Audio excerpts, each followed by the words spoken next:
Good morning, everyone. Thank you for being here today. Let me begin by, again, welcoming Governor Cuomo back to Oswego. We know it's always wonderful, and he always has something wonderful to say when he comes here. So welcome, Governor. I'd also like to acknowledge some of the special guests who are here joining us today. Assemblyman William Barkley is here.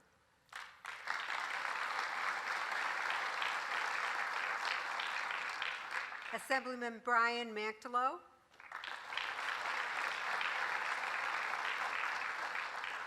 Our Mayor, Billy Barlow. Oswego County Legislature Chairman, James Weatherup. Sandy Creek Town Supervisor, Nancy Ridgway. Oswego Town Supervisor, Richard Kalfas.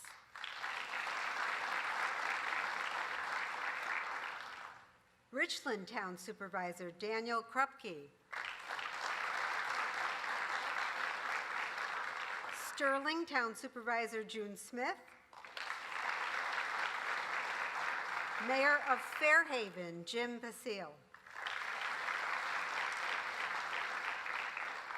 Members of the READY Stakeholder Committee, and all of the other local elected leaders joining us today. You know, Lake Ontario seeps into your soul out here. We say that to our students all the time. It's so important to our community's economic development strategies as well. And it is critical that we preserve and protect this vital resource and our shorelines as rising water levels continue to threaten our infrastructure, businesses, and entire communities. When Oswego and Cayuga counties were hit by historic flooding this year and in 2017, Governor Cuomo was there every step of the way with supplies, resources, and support teams. And this year, Governor Cuomo made it clear that he would continue to stand with us in our times of need when he formed the Lake Ontario READY Commission. Thanks to the work of the READY Commission and our local planning committees, the most vulnerable areas along the Lake Ontario shoreline in Oswego and Cayuga counties will not only be rebuilt, but redesigned with different protections that are built to withstand inevitable high water levels in the future. Now, please join me in welcoming the 56th Governor of the State of New York, Governor Andrew Cuomo.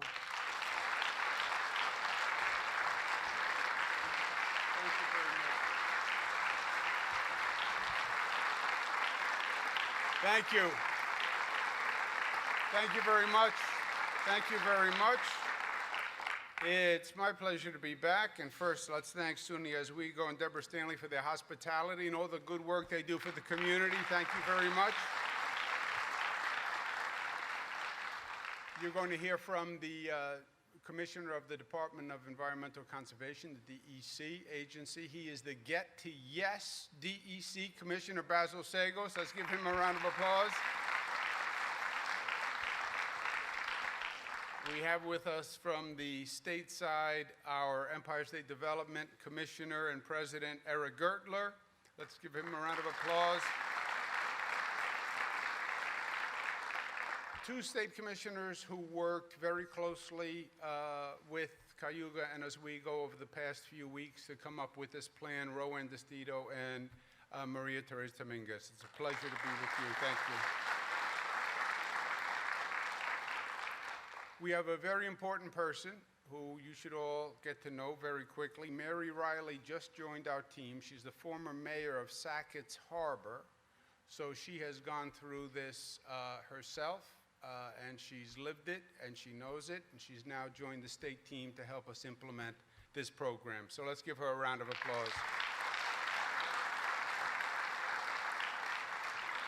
And to my legislative colleagues, without whom we wouldn't be here today, Brian Mactolo and Assemblyman Barkley. Thank you very much. Let's give them a round of applause.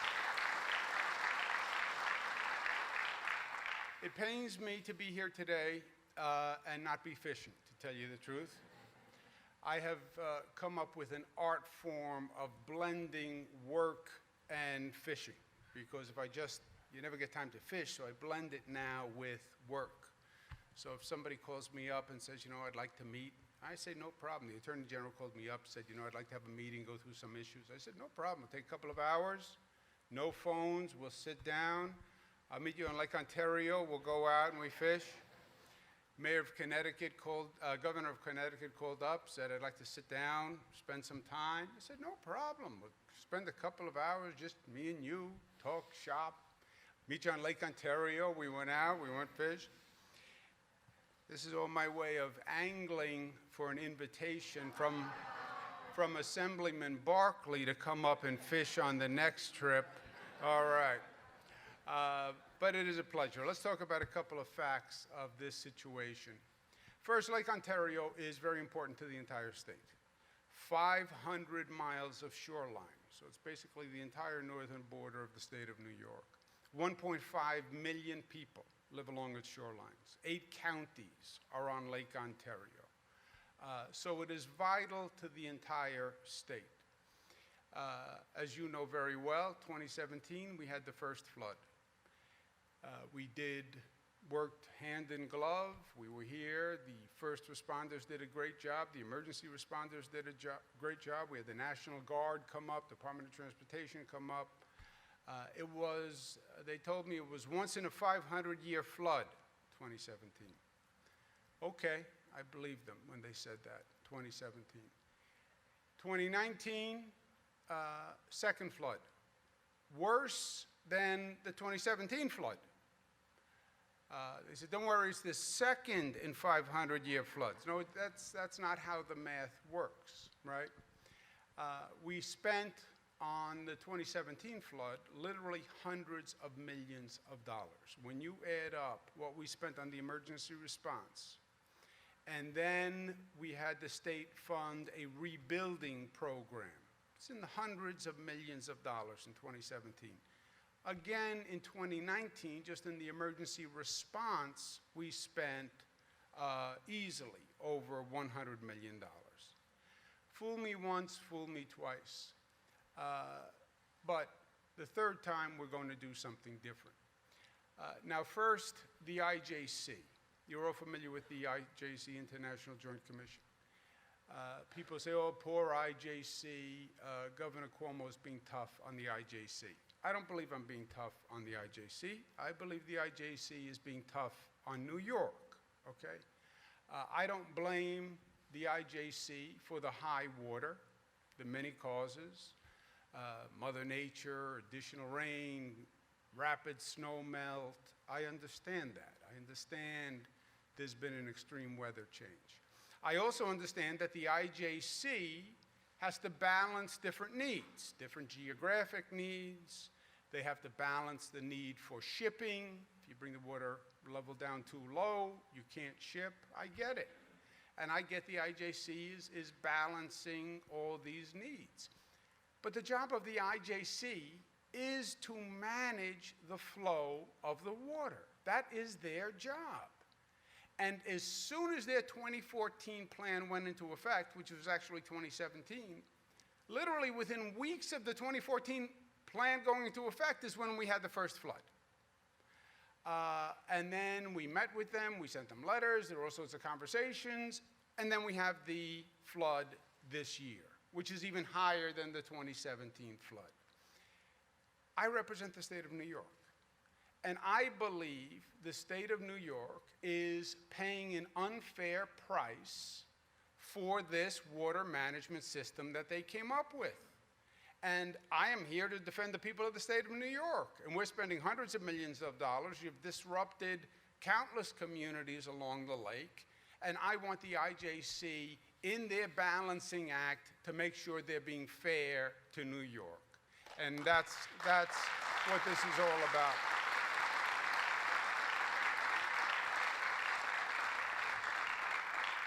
So while we're dealing with the IJC on one hand, and we've actually commenced a lawsuit, the main point of the lawsuit is to say, pay attention to New York.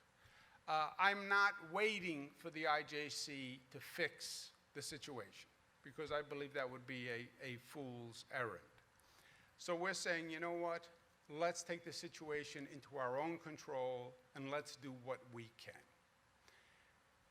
2017, we rebuilt after the emergency. 2019, we've been dealing with the emergency.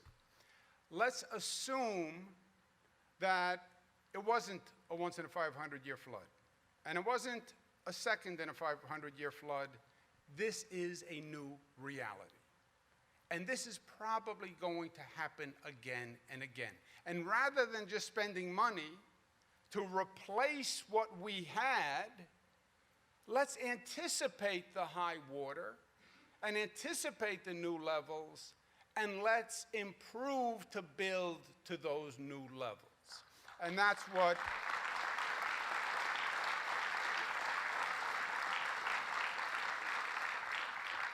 that's the R in ready, right? Because government always has to use an acronym. So ready. That's the R, resiliency. Just assume the high water level and let's rebuild to sustain that level. Let's bring Mother Nature back to places where Mother Nature actually had the original resiliency. Let's harden our structures. That's the R in resiliency. Second point, while we are doing that, let's not just make ourselves more resilient, let's do work that actually helps the economy grow and make improvements and changes that actually improve the communities and the facilities from an attraction point of view, economic development point of view. So yes, we're becoming more resilient, but we're also doing economic development at the same time. You put resiliency and economic development together, you have REDI. That's the plan. And the state appropriated $300 million to do that. That is probably the largest.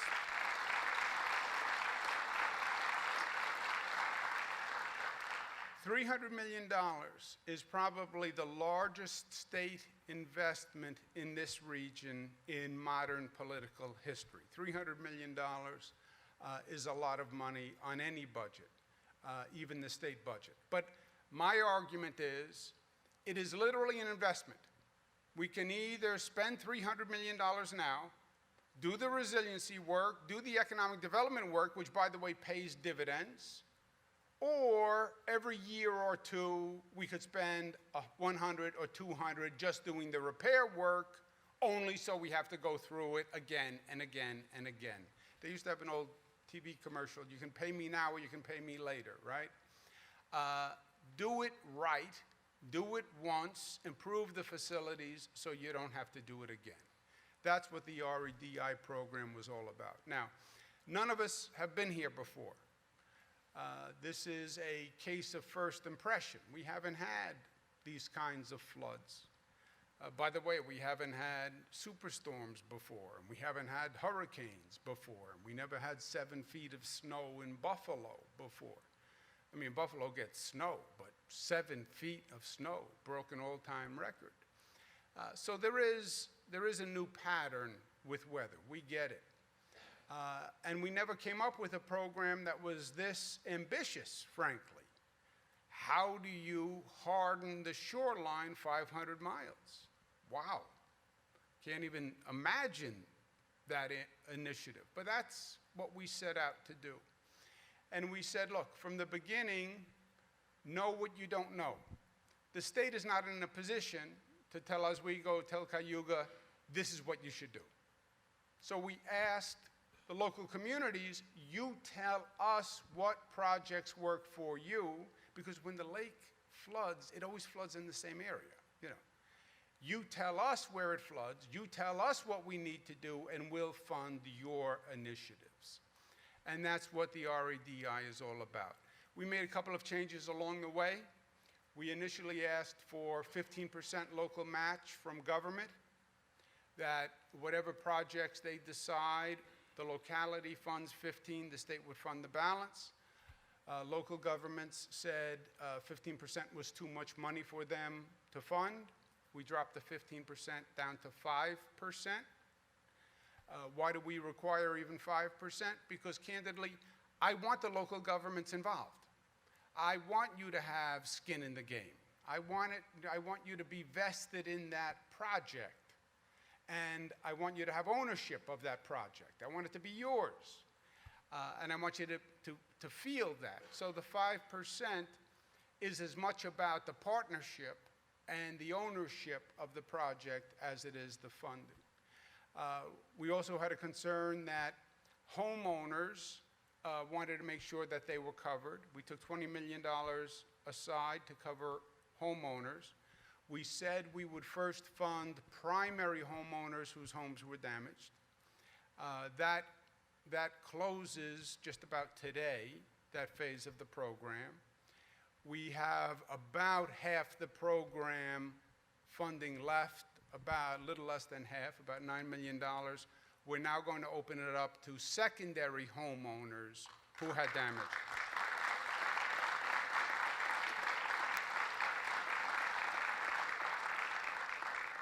And we divided the shoreline, 500 miles, into different regions. And Cayuga and Oswego are one region. And you did a heck of a job. There were a lot of meetings, a lot of time, a lot of planning, a lot of discussion, a lot of cups of coffee, I understand. But at the end of the day, it worked. And we're pleased to announce today that Cayuga and Oswego are going to get $43 million to fund 31 projects.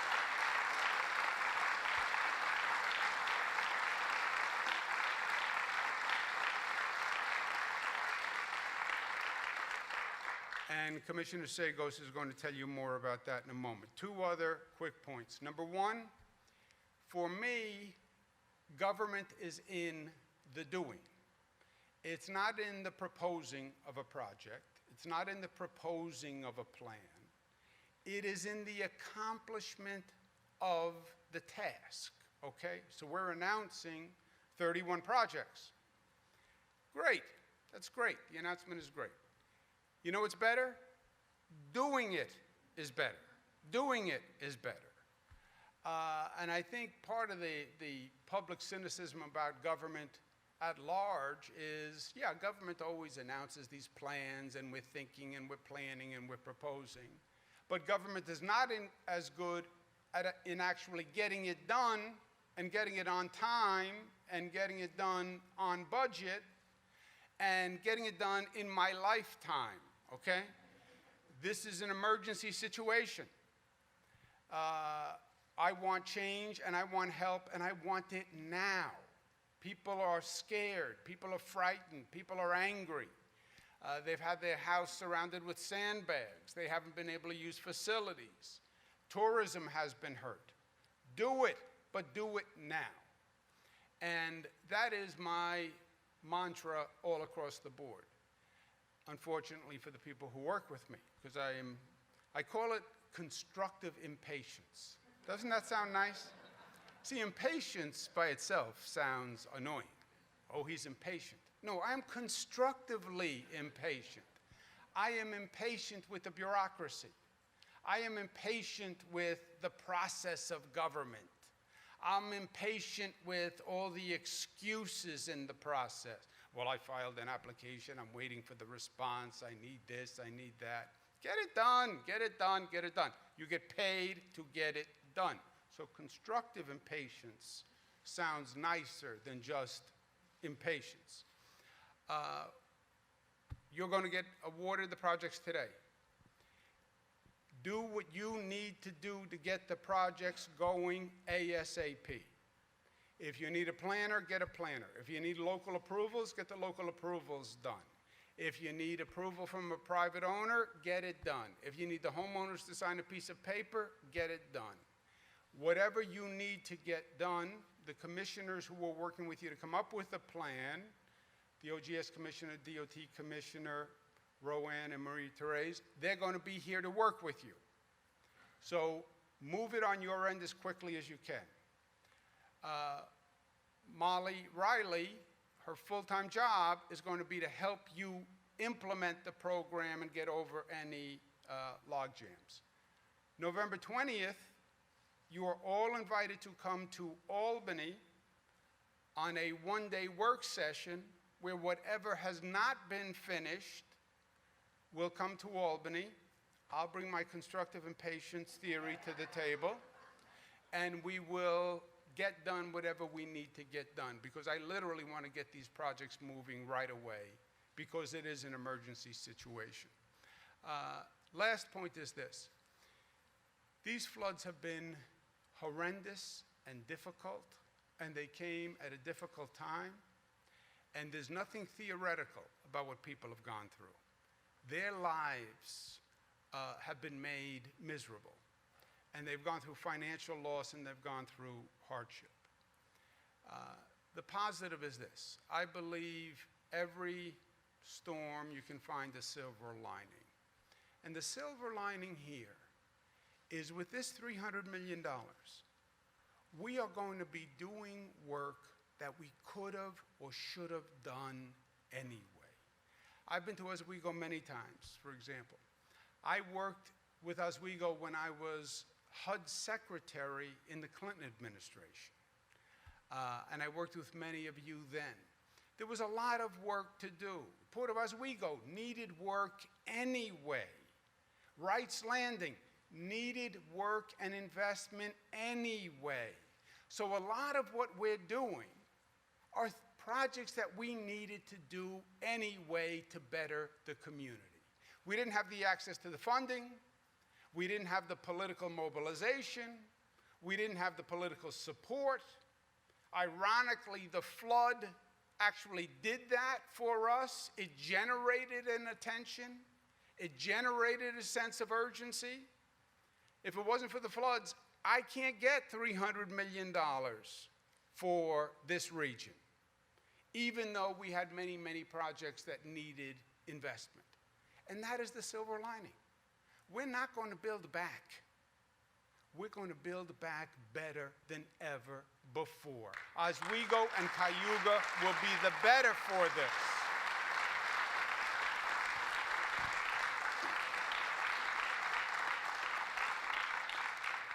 And that's what this is all about. So it's not about yesterday. It's not about repairing damage. It's about building a new future and investing in one of the most beautiful places in the United States of America. Thank you, and God bless you. Ladies and gentlemen, please welcome Basil Sagos.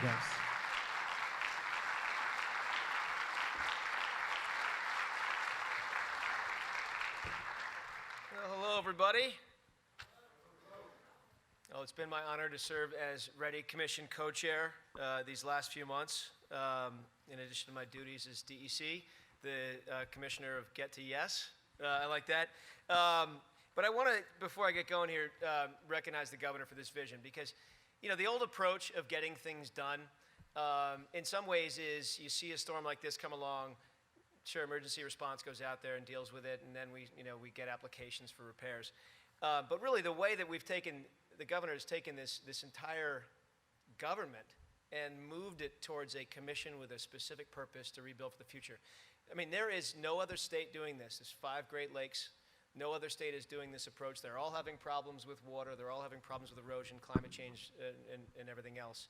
But there's no other state that's approaching this with the level of buy-in from stakeholders that New York is doing. So I want to give the governor a really big round of applause for that.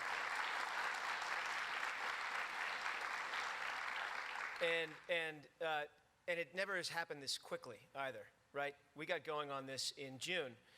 In the middle of the floods, where you had 526 miles of shoreline inundated by problems, where we had millions of sandbags and hundreds of people deploying all in concert with you.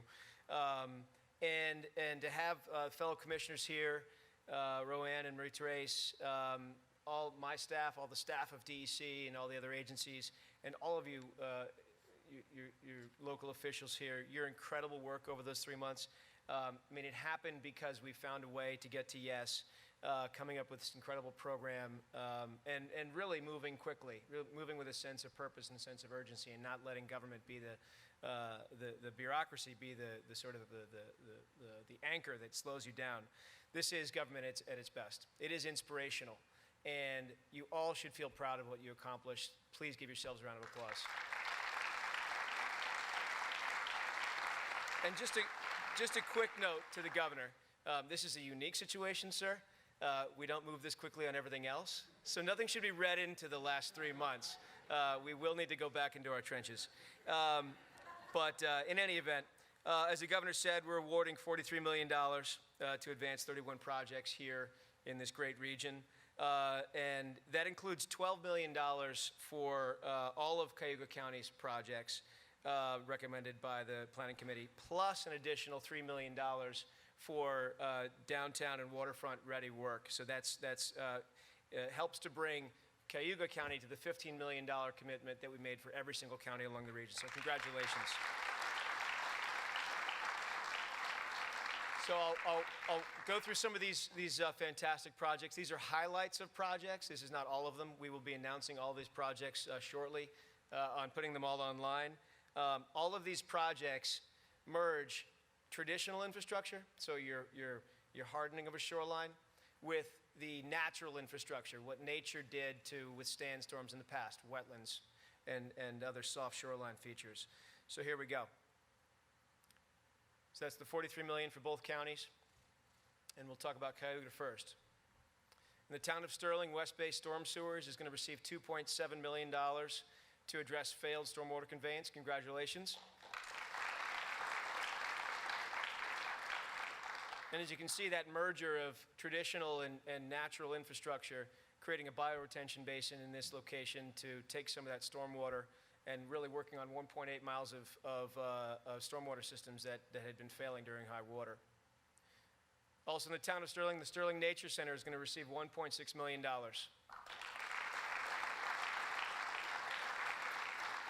So that work will involve rebuilding 4 miles of trails, including some work along the waterfront to increase resiliency, and also work on sustainable infrastructure. So congratulations, that's going to be a fantastic project.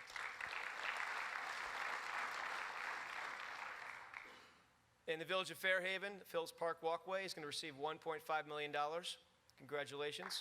It's a beautiful village. And for all who know that the boardwalk down there was inundated, I remember seeing it myself. That's now going to be elevated, and you're going to have a nice hardened shoreline there for your tourism purposes. Congratulations. In the town of Stirling, Ontario Shores Drive, $1.5 million for new road access for emergency responders. Congratulations. And part of this, frankly, is elevating this road to ensure it doesn't flood.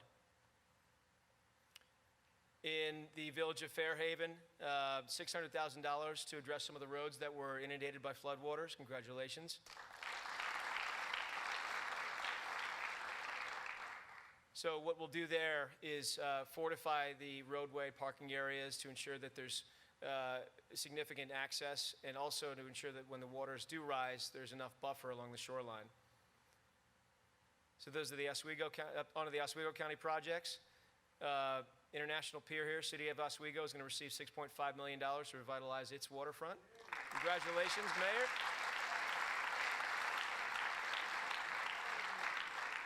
We have a re-envisioning of the pier itself, new water, sewer, stormwater, power utilities, stabilizing the bulkhead, and doing some beautiful landscaping on that. Also in the City of Oswego, as the governor mentioned, Wrights Landing Marina, $6.1 million. Congratulations. And the shoreline at that marina will be elevated to withstand some of those floodwaters that are coming in, and including bioretention basins for any stormwater that does get in there. In the town of Oswego, Camp Hollis, $500,000.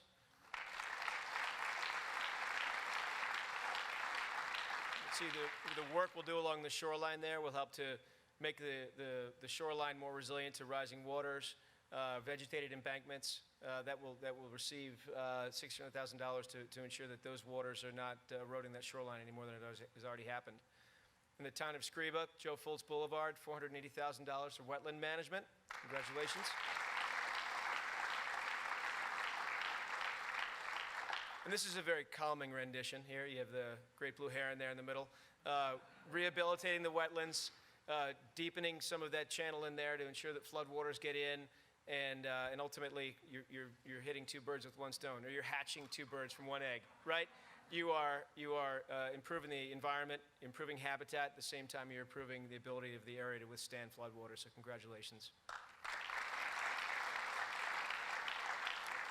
County Route 89 in the town of Oswego, $430,000 to repair damage to roads and drainage systems. Congrats. With the raised roadbed and also controlling some stormwater runoff, that's going to help that thoroughfare considerably. So congratulations. And as the governor mentioned last week, we have committed to a $15 million regional dredging plan. This is for all of the 8 counties that have been subject to these floods. If you don't dredge on a periodic basis, the channels get socked in with sediment, and the boats can't get in and out. Significant economic activity. Now with high water creates erosion, accelerates some of that sedimentation, and then when the low water comes, effectively the channel is no longer able to sustain that. So what the state's going to do is come in from above, help the counties with a coordinated dredging plan, and ultimately on a regular basis get these important channels dredged out. So congratulations. This is very exciting. Again, these are merely highlights of projects. I encourage you all to go online, see the entire list. I want to congratulate you all for all the hard work you've done. This has been a fantastic few months, and we look forward to the hard work ahead, seeing you certainly on the 20th of November. Without further ado, I want to bring the great mayor of Oswego, Billy Barlow, up here. Bill.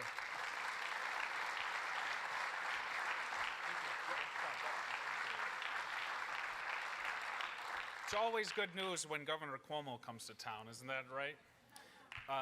He has been so supportive of the city of Oswego over the last 4 years, to the flood issue specifically, back in 2017 and again in 2019. His administration, and I know he was on the phone pushing, was there every step of the way, whether it was simply delivering and filling sandbags or visiting the city of Oswego 2 or 3 times throughout the summer to, number one, bring attention to the problem, and then come back later in the summer to promote tourism and say, hey, we're still here, we're still open for business, we're making the best of this situation. He's just always there, and we can always count on him. Today's announcement is in addition to his administration, just in the city of Oswego alone, in the last 3 years, over $20 million between the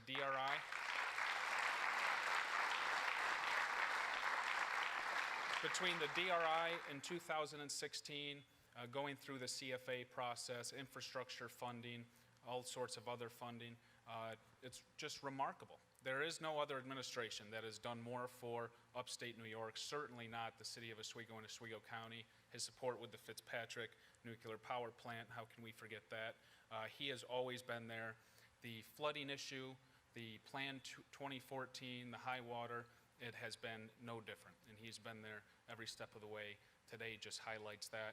And another distinction I want to draw, because I think it's important. We're working with FEMA as well, right? FEMA's mentality is just fix it back to what it was before the flood. We're not going to be any further ahead if we just fix it to what it was before the flood, because it's going to flood again.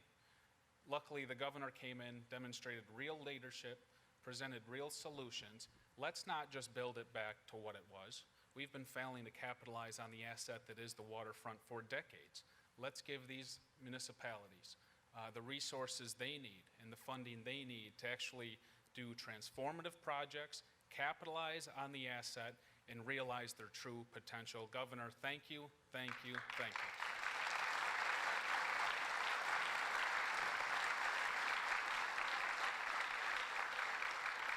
Before we close the program, of course, we had staff here locally from the governor's team working. No disrespect, Commissioner Sagos, but we had a couple rock star commissioners of our own here. Commissioners DeStito and Dominguez. I was honored to be on the local planning committee, and it was made up of some electeds and planners from Oswego County and Cayuga County. And we were kind of like herding cats at some point in time. Finally, I believe it was Commissioner Dominguez said, okay, I felt like I was on Judge Judy for a minute. And she said, we are going through every project, and we're going to sit here for 2, 3, 4 hours, and we're going to talk about every single project because this is important. and we have to consider everything. And we need to hear from the local team. And that's how this list was generated. Everybody had a voice, everybody had a say, every project had a fair shot, and that's, I think, why this is going to be so impactful and so positive for this region. Dave Turner from Oswego County, Julie Sweet from New York State. It was just a great team and an honor to work with everybody on the committee, and I appreciate the opportunity, Governor.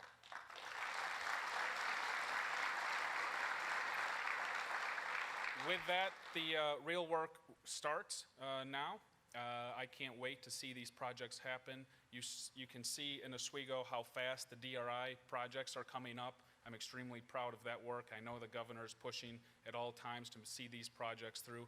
I suspect that these projects here, at least in the city of Oswego and Oswego County and Cayuga County, will be no different. So once again, I'd like to thank everybody for coming. Governor, thank you for your continued support, and I look forward to seeing these projects through. Ladies and gentlemen, that concludes our program.